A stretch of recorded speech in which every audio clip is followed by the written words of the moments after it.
Dans notre partie sur la voie purgative ou la voie des commençants, il faudrait parler de la pénitence pour réparer le passé, de la mortification pour prévenir des fautes, ainsi que de la lutte contre les péchés capitaux. Nous orientons les auditeurs vers l'ouvrage du précis de théologie ascétique et mystique de Tancré, afin de lire ces quelques chapitres très importants. Nous voulons aujourd'hui parler de la lutte contre les tentations, sujet important et souvent peu connu, qui peut entraîner découragement et lassitude, alors que, nous allons le voir, les tentations sont un moyen utilisé par Dieu pour notre perfection. Alors, qu'est-ce que la tentation ? Elle est tout simplement une sollicitation au mal provenant de nos ennemis spirituels, que sont la concupiscence, le monde et le démon. Nous allons voir le but providentiel de ces tentations, la psychologie de la tentation et enfin l'attitude que nous devons avoir face à la tentation. Nous le savons, Dieu ne nous tente pas directement et jamais nous ne sommes tentés au-dessus de nos forces. Comme le dit saint Jacques dans son épître, que nul, lorsqu'il est tenté, ne dise « c'est Dieu qui me tente », car Dieu ne saurait être tenté de mal et lui-même ne tente personne. Nous sommes dans le chapitre 1. Mais le bon Dieu permet que nous soyons tentés par nos ennemis tout en nous donnant les grâces nécessaires pour résister. Et ces tentations ont 3 raisons d'exister. Le bon Dieu veut tout d'abord nous faire mériter le ciel. Il aurait pu nous le donner comme un don, mais il a voulu sagement que nous le méritions comme une récompense. Or, combattre la tentation est l'un des actes les plus méritoires. Et quand, avec la grâce de Dieu, nous en avons triomphé, nous pouvons dire avec saint Paul que nous avons combattu le bon combat et qu'il ne nous reste plus qu'à recevoir la couronne de justice que Dieu nous a préparée. Il y a d'autant plus d'honneur et de joie à posséder le ciel que nous avons plus fait pour le mériter, bien sûr. La deuxième raison de la tentation, c'est qu'elle est un moyen de purification. La tentation nous rappelle en effet qu'autrefois, nous avions succombé, et donc elle nous permet de renouveler des actes de contrition, de confusion et d'humiliation. Elle nous oblige en même temps à faire des efforts énergiques pour ne pas succomber. C'est pour cela que le bon Dieu permet souvent, dans la voie unitive des tentations terribles, pour finir de purifier l'âme, pour l'élever plus haut dans la contemplation. Mais n'oublions pas aussi que le démon n'embête que les amis de Dieu. La troisième raison de l'existence de nos tentations, c'est qu'elle est un moyen de progrès spirituel. En effet, elle est comme un coup de fouet qui nous réveille au moment où nous allions nous endormir et nous relâcher. C'est aussi une école d'humilité. On comprend mieux sa faiblesse, son impuissance. On sent davantage le besoin de la grâce et l'on prie avec plus de ferveur. C'est aussi une école d'amour de Dieu, car nous sentons bien que pour résister à la tentation avec plus de sécurité, nous devons nous jeter dans les bras tout-puissants de Dieu pour y trouver force et protection.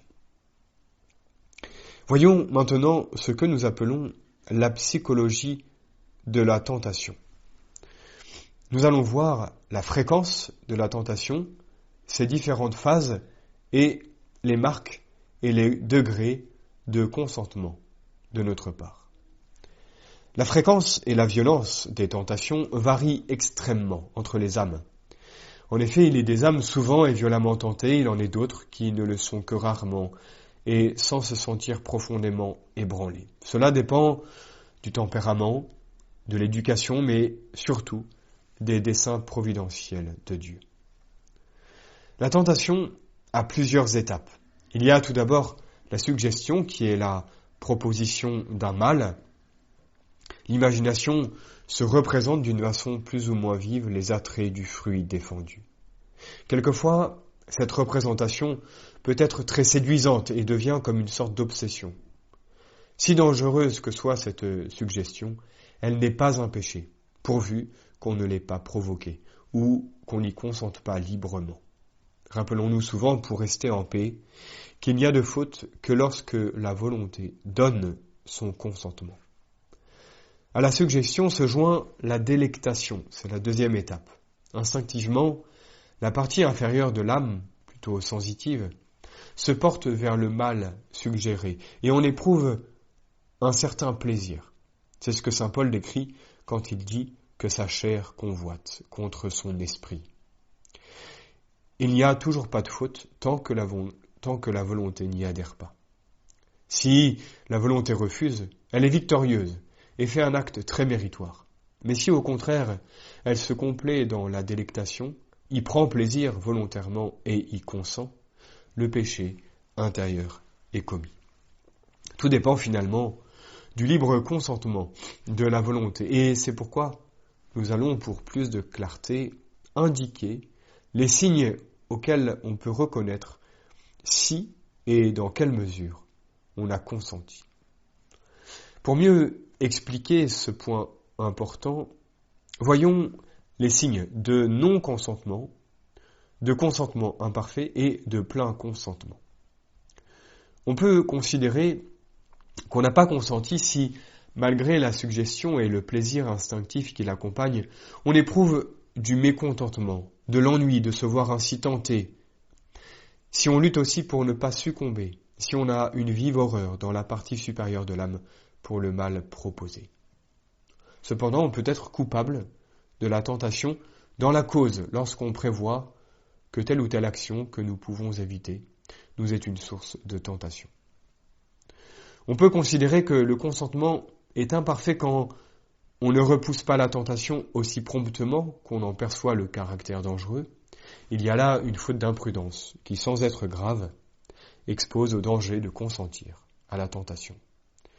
On peut aussi considérer qu'il y a un consentement imparfait quand on hésite un instant. On voudrait bien goûter un peu du plaisir défendu, mais on ne voudrait pas offenser Dieu. On repousse la tentation après un bref instant. Il y a une faute vénielle d'imprudence. On peut aussi considérer qu'il y a un consentement imparfait quand on ne repousse la tentation qu'à demi. On résiste, mais d'une façon molle, incomplète.